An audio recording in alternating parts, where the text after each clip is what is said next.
Shalom, selamat pagi teman-teman semua. Pagi hari ini kita akan dengar firman Tuhan. Namun sebelumnya mari kita berdoa. Tuhan Yesus Bapa dalam surga, pagi hari ini sebelum kami mulai aktivitas, kami akan mendengarkan firman Tuhan. Biarlah Engkau siapkan hati kami supaya kami dengarnya. Dalam nama Yesus kami berdoa. Amin. Saya akan baca firman Tuhan yang terambil dari Injil Yohanes pasal 8 ayat 36. Jadi apabila anak itu memerdekakan kamu, kamu pun benar-benar merdeka. Saya akan memberikan judul daripada cepel ini adalah menjadi pribadi yang benar-benar merdeka. Seperti kita ketahui, sesaat lagi kita akan merayakan hari kemerdekaan negara kita Republik Indonesia yang ke-75. Secara bernegara kita telah dibebaskan dari penjajahan Jepang ataupun Belanda sudah 75 tahun yang lalu. Nah, pada bagian ini saya akan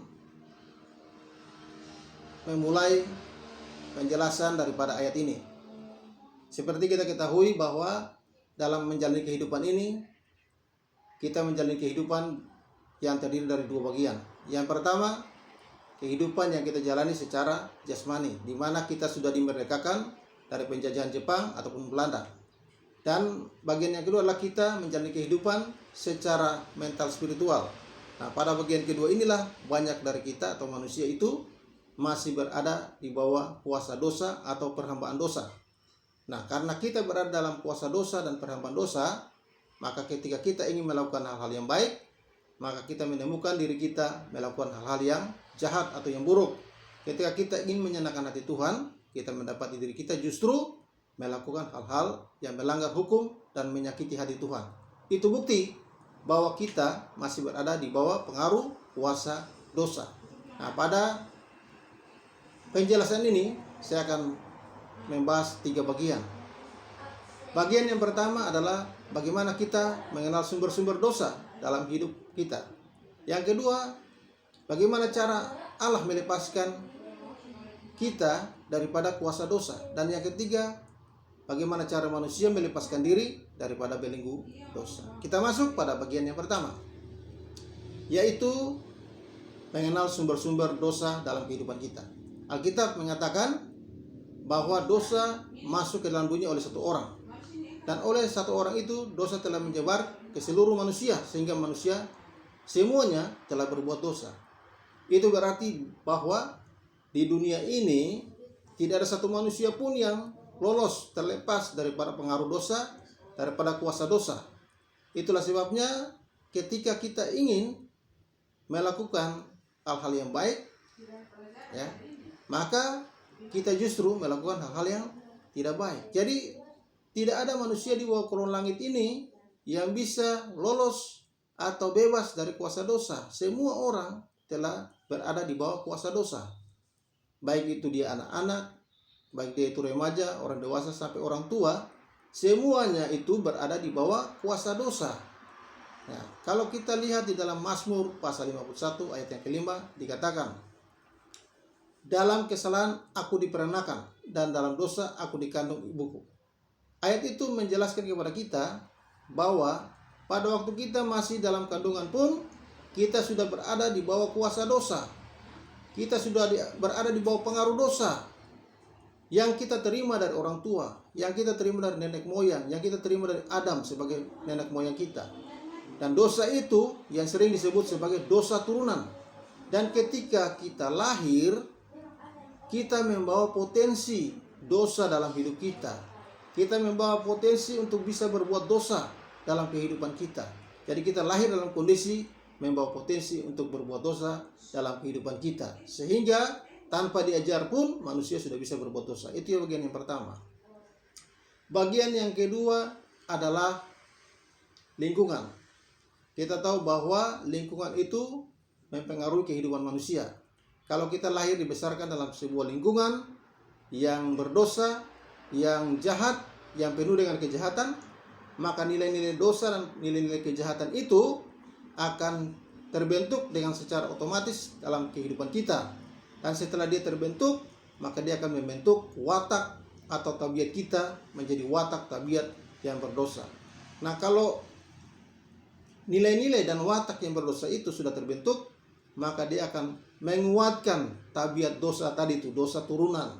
Dia akan memperkaya dosa turunan, sehingga pada waktu semuanya sudah diperkaya dan diperkuat, maka dosa itu akan mengalir keluar, akan mengekspresikan dirinya dalam bentuk perilaku manusia, tindakan, perkataan.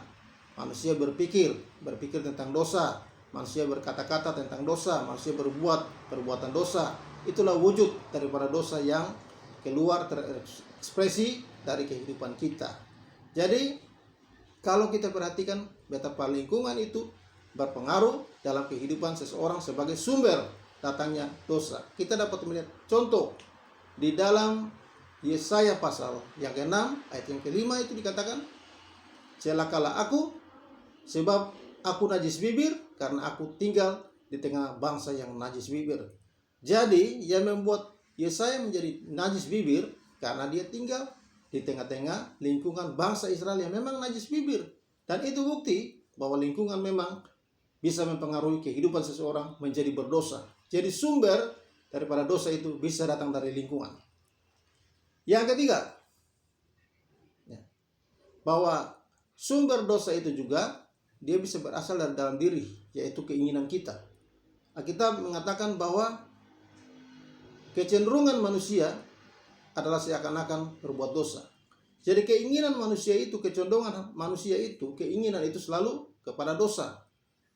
Sehingga ketika dia melihat sesuatu yang menarik, dan ketika ketertarikan itu sudah sampai kepada keinginan, dan ketika keinginan itu dibuahi, maka lahirlah dosa. Sebagaimana ketika Hawa melihat kepada buah pohon itu, dia tertarik, dia ingin untuk mengambil, dan ketika dia bertindak untuk mengambil buah pohon itu, maka dia disebut sebagai orang yang berdosa. Dia membuahi keinginannya menjadi dosa. Apabila dosa itu dibuahi, maka apabila keinginan itu dibuahi, maka lahirlah dosa. Jadi sumber dosa yang ketiga itu berasal dari keinginan kita. Jadi kecondongan hati manusia selalu berbuat dosa.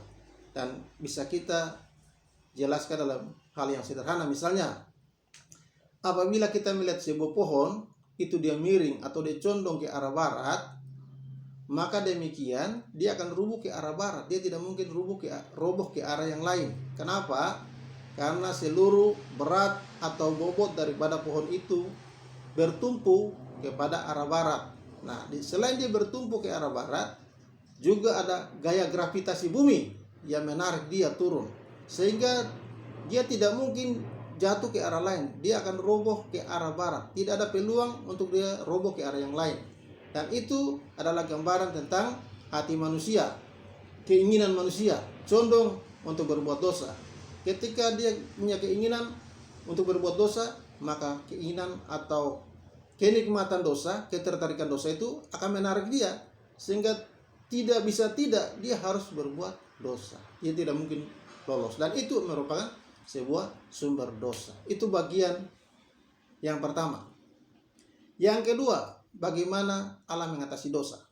Alkitab mengatakan di dalam Roma pasal 8 ayat 2 bahwa Allah mengutus anaknya ke dalam dunia dan dengan satu tujuan, bahwa dia menjatuhkan hukuman atas dosa yang bekerja di dalam daging manusia.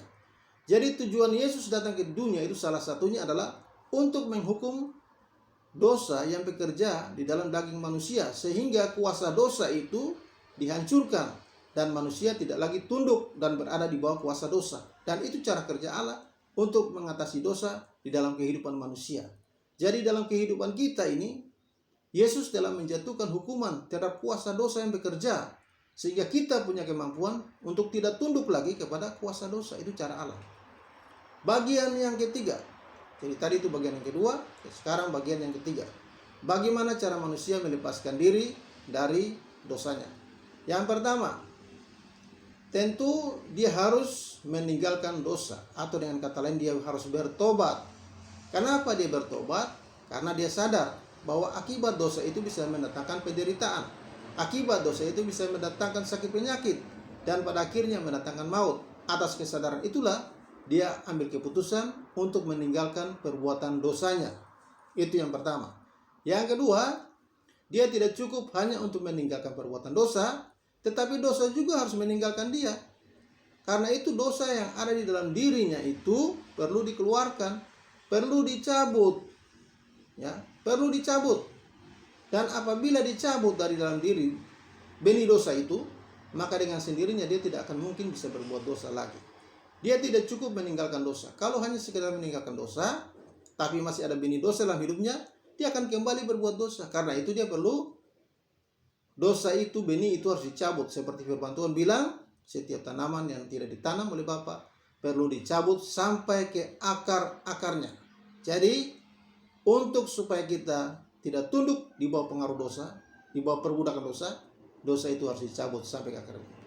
Yang berikutnya, sumber, seperti saya jelaskan tadi, sumber dosa itu pada keinginan kita. Nah, di dalam Kolose pasal 3 dibilang bahwa matikanlah dalam dirimu segala sesuatu yang berbau duniawi.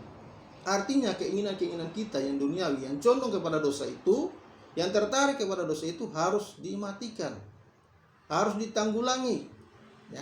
Sehingga apabila itu ditanggulangi dengan cara mematikannya, sumbernya langsung kita matikan, maka dengan demikian kita akan bebas daripada pengaruh dosa atau perbudakan dosa. Nah, 3 hal di atas kalau kita sudah lakukan pada bagian bagaimana manusia mengatasi dosa, kalau bagian ini sudah kita lakukan, saya percaya kita akan betul-betul merdeka sesuai dengan firman Tuhan tadi, bahwa jadi apabila anak itu memerdekakan kamu, kamu pun benar-benar merdeka. Jadi Yesus sudah menjatuhkan hukuman atas dosa dalam daging kita, dan kita punya tugas adalah melepaskan diri dari pengaruh dosa.